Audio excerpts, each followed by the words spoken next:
तो MP board के class 12th के विद्यार्थियों, देखिए आज सुबह आपके हिस्टोरी के पेपर में आने वाले प्रश्न मैं आपको इस वीडियो के माध्यम से बताने जा रही हूँ। तो इस पेपर में देखिए आपको ऐसे महत्वपूर्ण प्रश्न देखने को मिलेंगे जो आज आपको सुबह देखने को आपकी परीक्षा में मिल सकते हैं। तो सारे फुल सोल्यूशन के साथ में हम कंप्लीट करने वाले हैं। तो चलिए वीडियो को शुरू करते हैं और सारे ही प्रश्नों को हम सॉल्यूशन के साथ में समझेंगे आज सुबह के लिए सारे प्रश्न। ठीक है, तो देखिए पहले प्रश्न में है आपके सही विकल्प। तो 6 नंबर के आपके सही विकल्प आपसे आपकी परीक्षा में पूछे जाएंगे। तो यहाँ पर पहला प्रश्न है आपका सही विकल्प का कि भारतीय पुरातात्विक सर्वेक्षण के पहले डायरेक्टर जनरल थे। तो भारतीय पुरातात्विक सर्वेक्षण के पहले जो डायरेक्टर जनरल थे वो कौन थे? तो कनिंघम। दूसरा है गंधार कला किससे संबंधित है? तो गंधार कला बौद्ध धर्म से संबंधित है। तीसरा है प्रयाग प्रशस्ति यानी कि इलाहाबाद स्तंभ अभिलेख, ठीक है, अभिलेख के लेखक थे। तो इसका आंसर है हरिशण। ठीक है। चौथा है यूनेस्को ने हम्पी को विश्व पुरातात्विक स्थल कब घोषित किया? तो इसका आंसर आपका रहने वाला है 1986 में।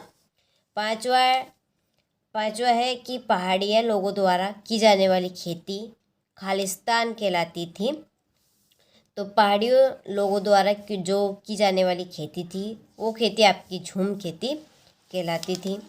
छठा है बिहार में विद्रोहियों का नेता था। तो बिहार में विद्रोहियों का नेता था कुंवर सिंह। ठीक है, चलिए तो यहाँ से आप स्क्रीनशॉट ले लीजिए, अच्छे से आप कंप्लीट करके जाइएगा। इसके बाद में ये आपकी इंग्लिश मीडियम वालों के लिए यहाँ से आप स्क्रीनशॉट लें। तो आज सुबह आने वाले प्रश्न मैं आपको इस वीडियो में बता रही हूँ। तो सारे प्रश्नों को आप अच्छे से कंप्लीट करें परीक्षा हॉल में जाने से पहले। चलिए क्वेश्चन नंबर 2 में है रिक्त स्थानों की पूर्ति कीजिए। पहला है कि हड़प्पा सभ्यता के समय खालिस्तान शहर बंदरगाह था। तो इसका आंसर है आपका लोथल।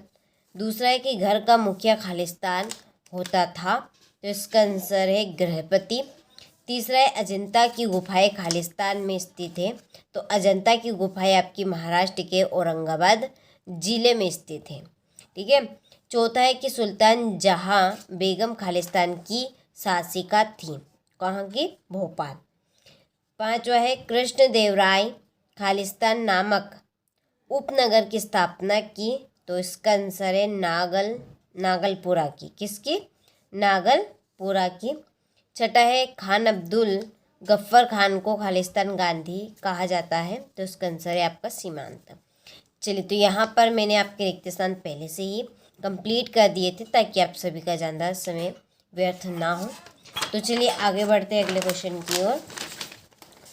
तो ये देखिए ये आपका इंग्लिश मीडियम वालों के लिए। ठीक है, चलिए क्वेश्चन नंबर 3 में सही जोड़ी मिलाइए। पहली जोड़ी है, यहाँ पर मैंने जोड़ी के भी नंबर डाल दिए, केवल अच्छे से मैं एक बार कंप्लीट करना है पढ़कर। अलेक्जेंडर कनिंघम की जोड़ी है आपकी भारतीय पुरातात्विक के जनक। दूसरी अष्टाध्यायी की जोड़ी रहेगी पाणिनि। सांची की खोज 1818 से हिंद ए तोता। तो हिंद ए तोता की जोड़ी अमीर खुसरो। बुक्का राय संगम वंश।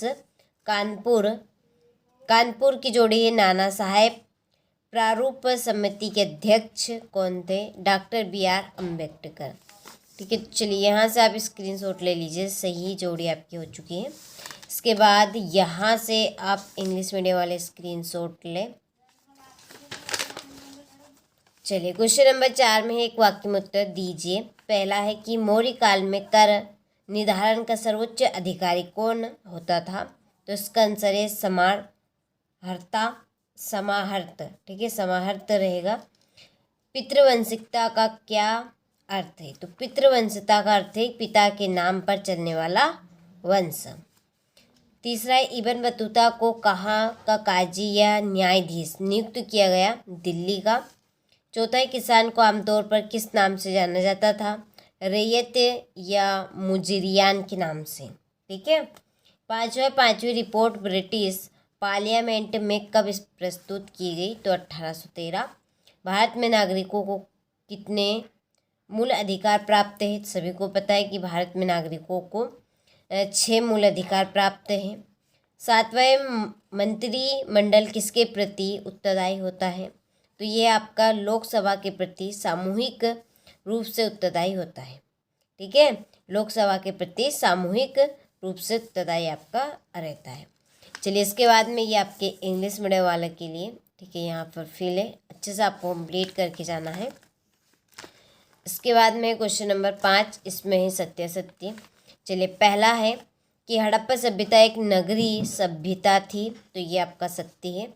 दूसरा है मौर्य वंश का अंतिम शासक अशोक था, असत्य है। ठीक है।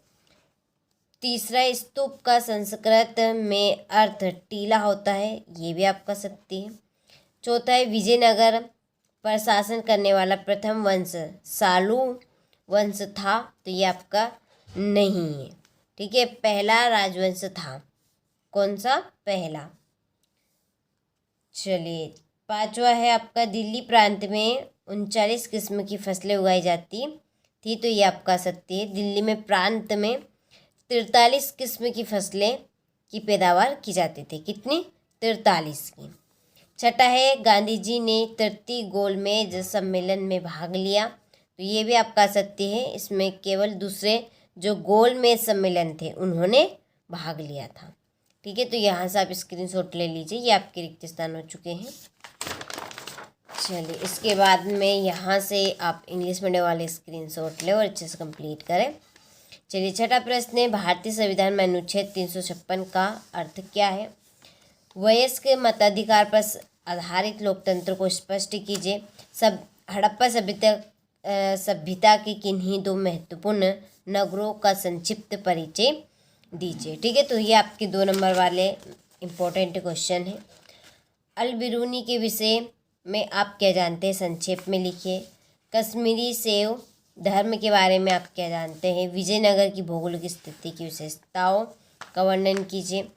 आइन ए अकबरी की रचना के 2 मुख्य उद्देश्यों का उल्लेख कीजिए। ठीक है, तो यहाँ से आप स्क्रीनशॉट लें और सारे प्रश्नों को आप परीक्षा में जाने से पहले एक बार जरूर इनको पढ़ के जाइएगा। ठीक है। चलिए, ये आपका 13वें का अथवा राजा शब्द से क्या अभिप्राय है? 1857 ईस्वी के विद्रोह के 4 महत्वपूर्ण केंद्रों के नाम बताने हैं। गांधी जी ने नमक कर कानून कब और कहाँ तोड़ा? यह आपका 16वां प्रश्न है। ठीक है, यहाँ से आपके 3 नंबर वाले प्रश्न शुरू होते हैं। 17वां प्रश्न है विद्रोहियों के बीच एकता स्थापित करने के लिए क्या तरीके अपनाए गए? यह आपका 18वां प्रश्न। 19वां भारतीय संस्कृति को बौद्ध धर्म की क्या देन है? स्पष्ट आपको यहाँ पे करना है। चलिए, इसके बाद में ये आपका 20वां प्रश्न। ठीक है, 20वें के बाद में है अगला प्रश्न 21वां। सूफी मत क्या था? इसके चिश्ती संप्रदाय का वर्णन आपको करना है। ये आपका 22वां प्रश्न। ये 23वां भारत के मानचित्र में निम्नलिखित को दर्शाना है। लोथल हो गया, वाराणसी, अमरावती, ठीक है, अमरावती हो गए और दिल्ली। तो ये आपको मानचित्र में दर्शाना है और इसी के नीचे आपका अथवा है और इंग्लिश मीडियम वालों के लिए। तो सारे प्रश्नों का आपने अच्छे से स्क्रीनशॉट ले लिया होगा, तो अच्छे से आपको सारे प्रश्नों को एक बार रीड करके जरूर जाना है परीक्षा हॉल में जाने से पहले।